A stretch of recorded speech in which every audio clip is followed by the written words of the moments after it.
was still in school. I had school the next morning, bro. I was up till like 4 in the morning with him. I'd be in school so sleepy, but the work paid off. Man, I done had the craziest studio experiences to the point I don't even want to talk about it, bro. Like, man, I done had too many, bro. It just comes, man, it be too much, bro. You got a lot of people who act like they doing stuff and they really not. It's just a lot of capping. It's really a lot of capping. You can't really take it to the heart, bro, because this game is 90% business, 10% everything else. Like, relationships important, but everything business, bro. W tym odcinku będę rozmawiał z Sky, czyli z producentem ze Stanów Zjednoczonych, który produkował dla takich artystów jak Meek Mill, Black Youngsta, YTB Fat, J. Breezy, Stana for Vegas, Baby Drill oraz wielu innych artystów. Porozmawiamy sobie o tym, jak nawiązywać kontakty, jak się przebić jako producent, jak utrzymać się z muzyki, jakie błędy popełniają producenci oraz wiele innych przydatnych kwestii z tym związanych. Oprócz tego zrobimy sobie razem beat, także polecam oglądać do końca. No i bez zbędnego gadania już zaczynamy. What's going on, guys? Today I'm with Kai. Yo, let's do it. First of all, tell me how old are you and how long you've been making music? I'm 19. I've been making beats since I was like 13, 14 for real, just messing with it though. Like, I wasn't serious. I ain't get serious with it till I was 16 maybe. For real. Like, starting off, I used to use Splice Beatmaker. And not the Splice everybody else be using. You know, the little beat pad Splice used to have. That's what I started with. Then my cousin got me on FL10, and from there I just got on it, really. So what was your first big replacement? Top of 2023, I got something with Big Evo. That was somebody I was listening to. Like, it ain't super crazy, but then it was like, yeah, this something. That showed me I could do it for real. After that, J-Dot probably were the first. That was bigger. J-Dot, yeah. Sure. That's great. And I gotta ask about the Meek Mill placement. I know it's not released, it's just a snippet, but it's probably your biggest one at the moment. Like, I know you got the with Black Youngsta as well, so that's the huge one. But I want to ask about Meek Mill. How did that happen? The Meek song, yeah, that's on the way for sure.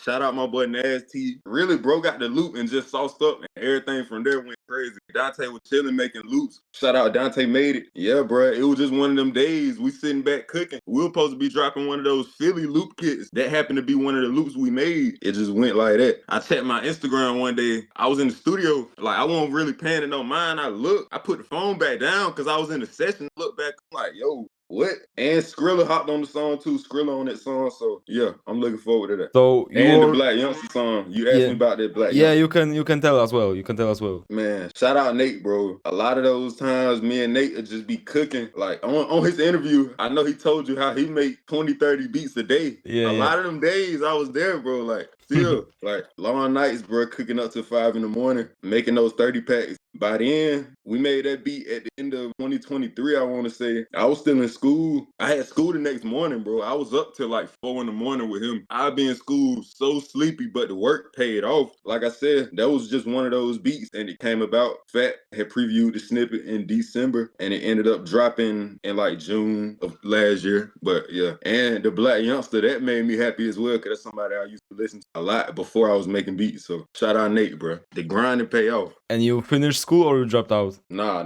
I finished high school. So you work with a lot of artists like J. Breezy, Stana for Vegas and all of that stuff. Tell us how to really get to those artists, like how to get the contact to really send out stuff, how producers should get into it. Really, the cheat code is making loops, bro. I'm not gonna lie. Tap in with the producers who close with the guys you want to work with. If you want to try to get something with Fat, try to lock in with Nate or lock in, get loops to Clutch Frenchie, somebody like that. Shout out Clutch Frenchie. That's really how I go, bro. Loops the cheat code. Like, for y'all, example, if you like overseas or something and you can't get in the rooms with a lot of these artists making loops, that's the cheat code. And at first, I didn't make loops. I was like, I don't need no loop. When I started making loops, that's when I started getting placements, bro. I'm not gonna lie. Like, yeah, like a lot of the most recent songs I be getting, like Stunner for Vegas, Screwly G, a lot of that stuff, bro. It'd be like, of course, me cooking up with the bros, but it's a lot of melodies I'm making, loops and stuff. You can't like cheat that and cut those corners. You got to send loops out. That really works. The most of your placements are just from loops, right? Most of my recent ones, yeah, a lot of them. Okay, but so it's just like you gotta make connections with the right producers.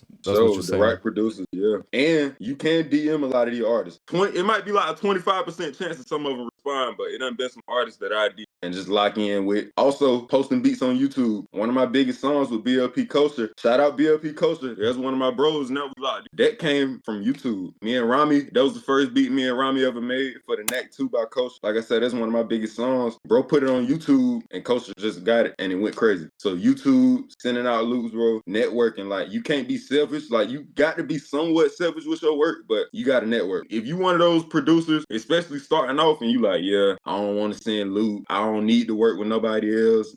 At this point, did you make a living of your music? You went full time? Yeah, for sure. And what's your main source of income? It's probably like royalties and all of that stuff? Yeah, publish. And what's your advice for anyone who's trying to reach that point when he can go full time? You got to build your catalog, really. Like, know the business and understand, like, you got to register all these different places. Like, of course, a PRO, a BMI, or ASCAP, but then you got Sound Exchange, Song Trust, you got your MLC, Harry Fox Agency. You got all these different ways of collecting your royalties. The way the business set up, it's so spread out that it kind of makes hard for us to be able to collect. But just know where you're supposed to be registering your stuff. Collect your stuff from YouTube and stuff like that. Like, it's a lot of different sources to collect your royalties. Aside from knowing the business and how to collect your stuff, just build your catalog, bro. Like, that's the best way. Even smaller songs, they all add up with bigger songs. 10 small songs might add up to one big song. For real this time. So you got to just keep stacking them up. It's really a process. So when it comes to learning the business, it's like you learned it along the way, just like by messing up or whatever, or like you watch some video tutorials or... Along the way, bro, for sure. Like, I'm still learning it to this day. Like, I'm still learning, bro, because you got to find somebody somewhat know the business and really know what they talking about. Nobody really gonna tell you when you first get into the game. Being a young producer like somebody like us, and you first get into the game and you get a placement, you'll have some of these manager people or a publisher or something just hit you up, and you're in the blind because you don't really know what's going on. You just got to know the business, because a lot of people will hit you up, try to help you, but don't really educate you on nothing. If that makes sense. A lot of people just hold off on information. I feel like a lot of producers hate learning the business more serious, but it's kind of hard because, like I said, everything's so spread out. You got to be mindful, really. So learning along the way, that's really the best way you can do it, bro. Learning each time you get a placement, learning about these contracts. It is a book. Everything you need to know about the music. Shout out Jerome. He put me on to that. So yeah. So. He's a manager or like... Yeah, so. Yeah, shout out Jerome. He helped me a lot with learning the business as well. Like I said, if you got somebody who know it, learn as much as you can. I appreciate him for that, bro. Because everything he helped me with, he break it down and show me. Like, even when I didn't have all these bigger snippets, placements, and all that, he was showing me. Because, but like, looking back, it was better to know some of the business before you start getting placement, because everything started to go so fast once you get into the game. You kind of got to backtrack to learn on some of the business, if that makes sense. Yeah. And what would you say was your biggest lesson that you learned? Man, negotiating, just making sure the contract's right, bro. Really. Yeah, making sure the contract's right. Making sure you got a good lawyer to read over your contracts and stuff like that. Bet. Do you had any crazy situations when it comes to all of that stuff, or like even in the studios? Because I saw you go in a little bit in the studios. So do you have any crazy situation that you can like tell us? Like crazy studio experiences? Whatever, bro. Like what you want, you can tell us. Man, I done had the craziest studio experiences to the point I don't even want to talk about it, bro. Like, man, I done had too many, bro. It just come. It's certain stuff that just come with working with a lot of different people, bro. I done had some crazy stuff happening in the studio, bro. Like, shout out my bro Samaj. He be working in the studio with me. He already knows. Shout out to my crazy stuff, but it all come with the game. Too crazy to tell it. Too crazy. So it come with the rappers and all of that stuff, or like yes. It come with these rappers, boy. It come with these rappers. The rappers y'all love, yeah.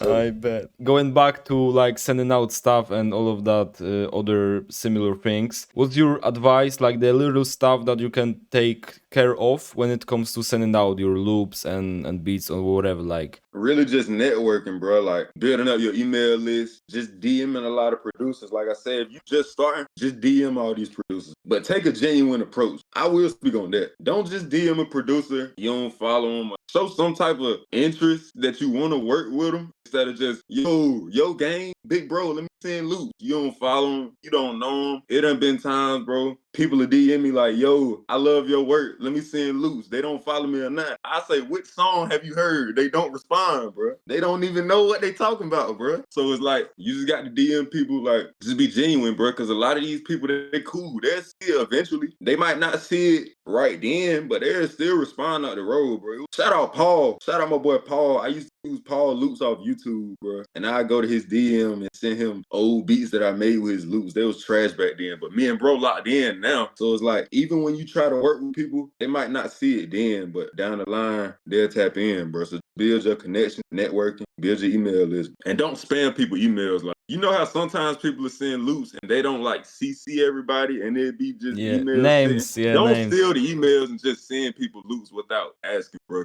People get blocked like that. Don't do that. Just take a genuine approach to networking and they'll follow. And you got any schedule when it comes to sending out stuff on a daily basis? I try to send stuff out every day. I don't got a set schedule like I feel like I should, but I try to send stuff out every day, whether if it's through email. Sometimes I get people phone numbers that I can send stuff to. Producers, if you can get a bigger producer's number to send loops to, try to do that, because that's kind of more closer, if that makes sense. So they ain't just scrolling through the email, sending loops to the phone or work. I like when people do that. And when it comes to producer game, what pisses you off the most? Man, it be too much, bro. You got a lot of people who act like they doing stuff and they really not. It's just a lot of capping. It's really a lot of capping. A lot of egos. It's really the egos. It's a lot of egos that I don't like. Sometimes I understand the ego when you get to a certain point, but sometimes it's just like, nah, bro. So really the egos, like everybody, how some people just got certain egos that they can't let go of. That's what I hate the most. And some of these labels, how they take long to pay with these events. The communication be terrible. The way these labels go, egos. Those the worst too. So when it comes to egos, when you should like pursue that or when you should like let it go, would you say? What's the sweet spot? Bruh, I mean, just let it go, bruh. It's no need to hold grudges. Like I said, with the loops, like texting people and they might not see it then and later they'll see it. Bro, everything come back around full circle. I done had producers not want to work with me when I first started and just ghost me, and now they texting me, blowing my DM, you know? It just happened. It's a part of the game. You can't really take it to the heart, bro, because this game is 90% business, 10% everything else. Like, relationships important, but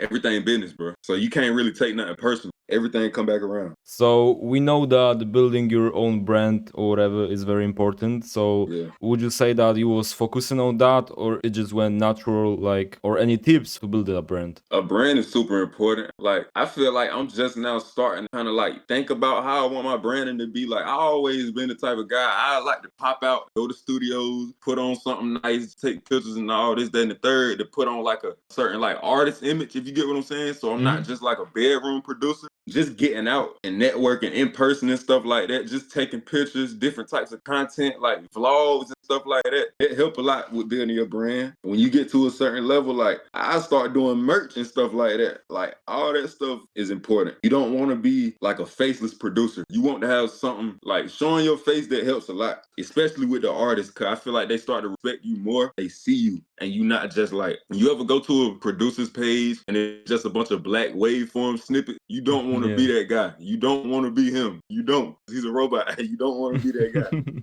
You got to show something. Because even me, I'm not the type of guy that like to sit in front of the camera all day. Like, even with this, but still, you got to do it. You got to do certain stuff. You got to. So when it comes to building that brand, right, and like showing your face and going outside, tell us more about the Off the Porch interview you did with. You was with Nate, you was with Dante. Like, tell us about this. It was fine. We was deep, bro. It always feel good to leave out the house and do something because it's good for our face. Like now, everybody who looking at the interview, they're gonna be looking forward to what we got coming. As a producer, like I was saying, you got to go outside and do stuff like that. Like, good to do stuff like that. And we all used to look at Off the Porch back in the day. Everybody watch it. So yeah, that was fine. And I think Dante caught a contact high because everybody was smoking in his face. So yeah, that was fine. It was fine. And you guys working together, and also was probably great to be all together there and full circle moment. So and also people like see you together, like it's probably beneficial for all of you. Yeah, so it worked. Brandon, go outside. Producers, please go outside.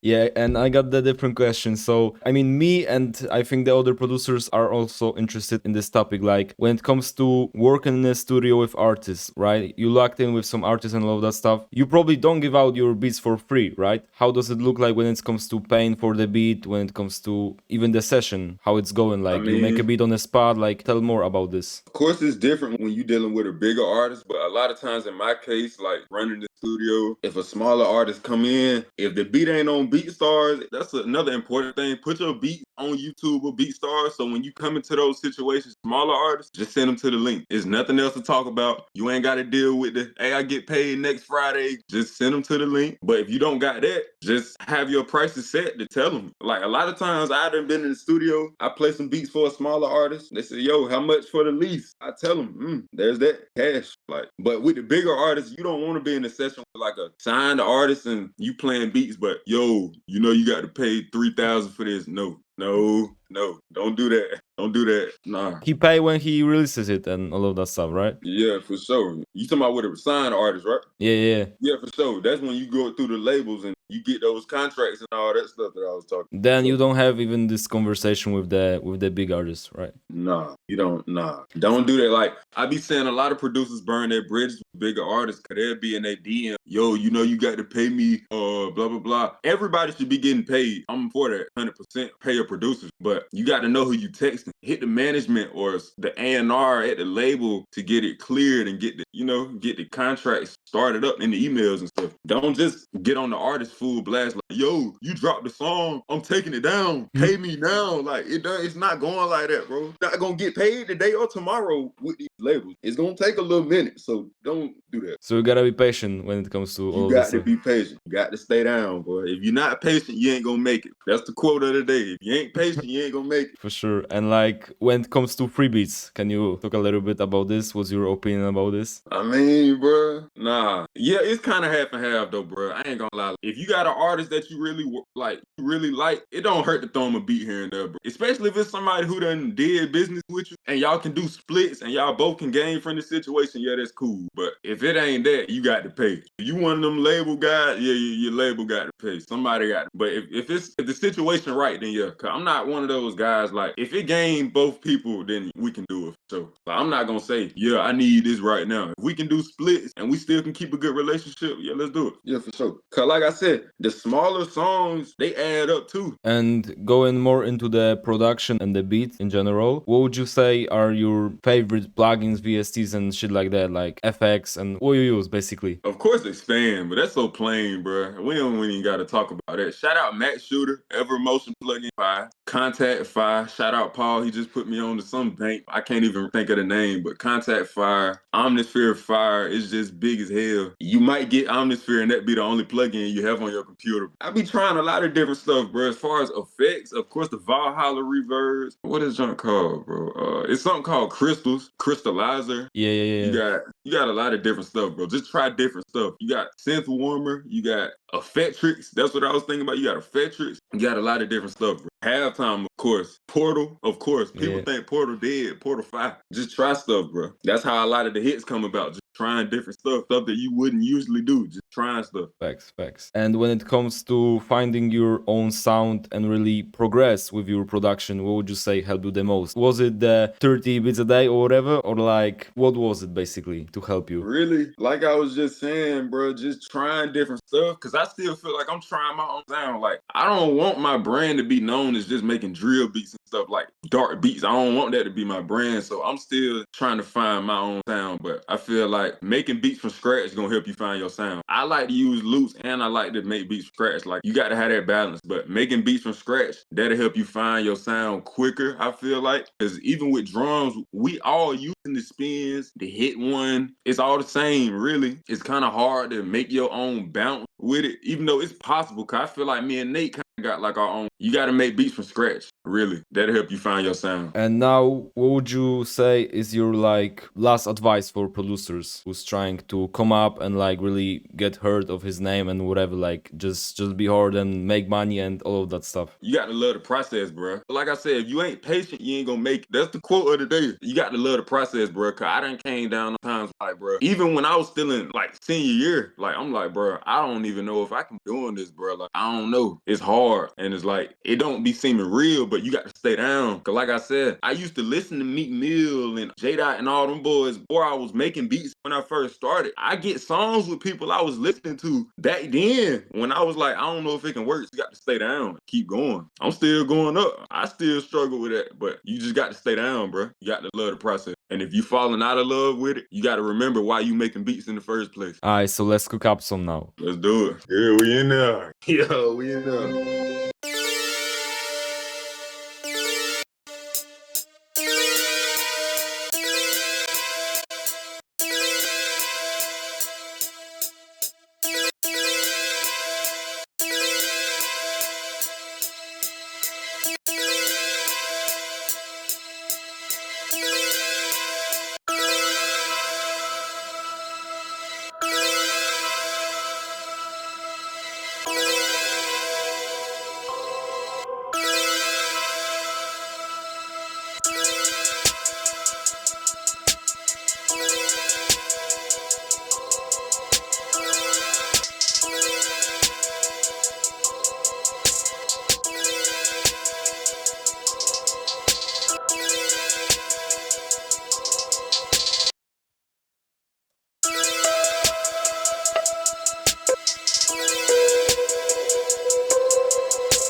That did hard.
Yeah, so appreciate you pulling up today, man. It was a lot of gems, a lot of value for producers. Tell us what you got going on, what you working on right now. Man, it's some crazy stuff on the way, boy. Hey, neat song on the way. I got some other crazy stuff. I don't even want to speak on it. Just more songs, G, all the same stuff I've been putting out, but other stuff on the way, boy. Major on the way. We working every day. So yeah, that's great. Stay tuned, guys.